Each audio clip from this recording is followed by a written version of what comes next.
Kejadian pasal 38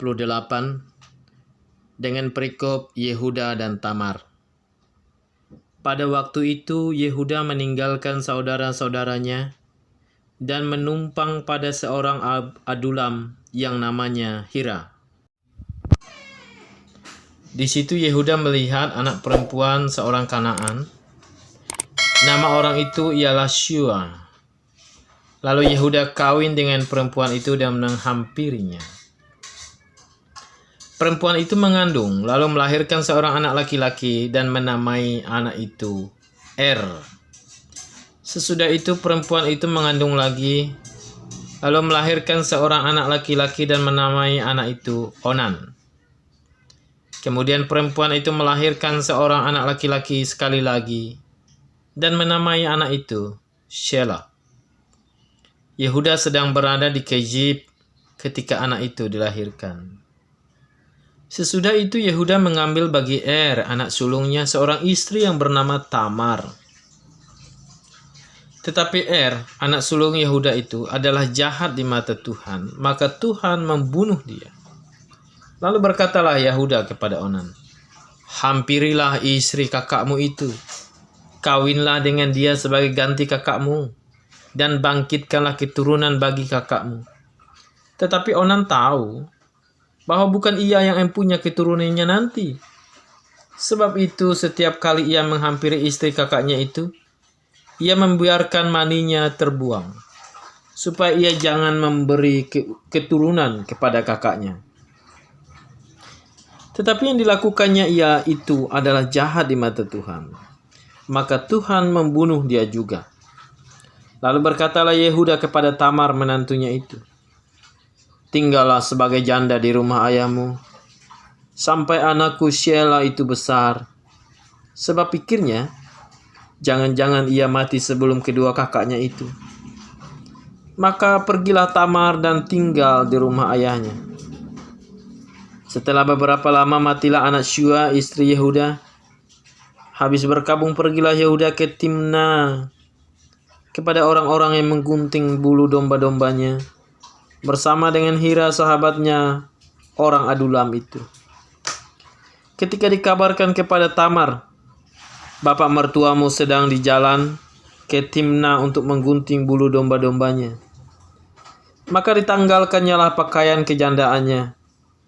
Ia bertelekung dan berselubung, lalu pergi duduk di pintu masuk ke Enaim yang di jalan ke Timna. Karena dilihatnya bahwa Shelah telah menjadi besar, dan dia tidak diberikan juga kepada Shelah itu untuk menjadi istrinya. Ketika Yehuda melihat dia, disangkanyalah dia seorang perempuan sundal karena ia menutupi mukanya. Lalu berpalinglah Yehuda mendapatkan perempuan yang di pinggir jalan itu serta berkata, "Marilah, aku mau menghampiri engkau." Sebab ia tidak tahu bahwa perempuan itu menantunya. Tanya perempuan itu, "Apakah yang akan kau berikan kepadaku jika engkau menghampiri aku?" Jawabnya, "Aku akan mengirimkan kepadamu seekor anak kambing dari kambing dombaku." Kata perempuan itu, "Asal engkau memberikan tanggungannya sampai engkau mengirimkannya kepadaku." Tanyanya, "Apakah tanggungan yang harus kuberikan kepadamu?"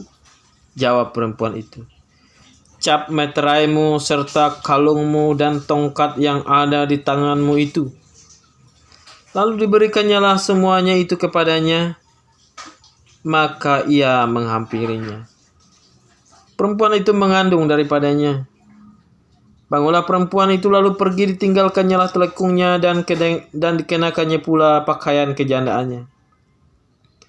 Adapun Yehuda, ia mengirimkan anak kambing itu dengan perantaraan sahabatnya, orang Adulam itu, untuk mengambil kembali tanggungannya dari tangan perempuan itu. Tetapi perempuan itu tidak dijumpainya lagi. Ia bertanya-tanya di tempat tinggal perempuan itu, "Di manakah perempuan jalang yang duduk tadinya di pinggir jalan di Enaim itu?" Jawab mereka, "Tidak ada di sini perempuan jalang." Kembalilah kepada Yehuda dan berkata, "Tidak ada kujumpai dia." Dan juga orang-orang di tempat itu berkata, "Tidak ada perempuan jalang di sini." Lalu berkatalah Yehuda, "Biarlah barang-barang itu dipegangnya, supaya kita jangan menjadi buah olok-olok orang. Sungguhlah anak kambing itu telah kukirimkan, tetapi engkau tidak menjumpai perempuan itu." Sesudah kira-kira 3 bulan dikabarkanlah kepada Yehuda, "Tamar menantumu bersundal, bahkan telah mengandung dari persundalannya itu." Lalu kata Yehuda, "Bawalah perempuan itu, supaya dibakar." Waktu dibawa, perempuan itu menyuruh orang kepada mertuanya mengatakan, "Dari laki-laki yang empunya barang-barang inilah aku mengandung."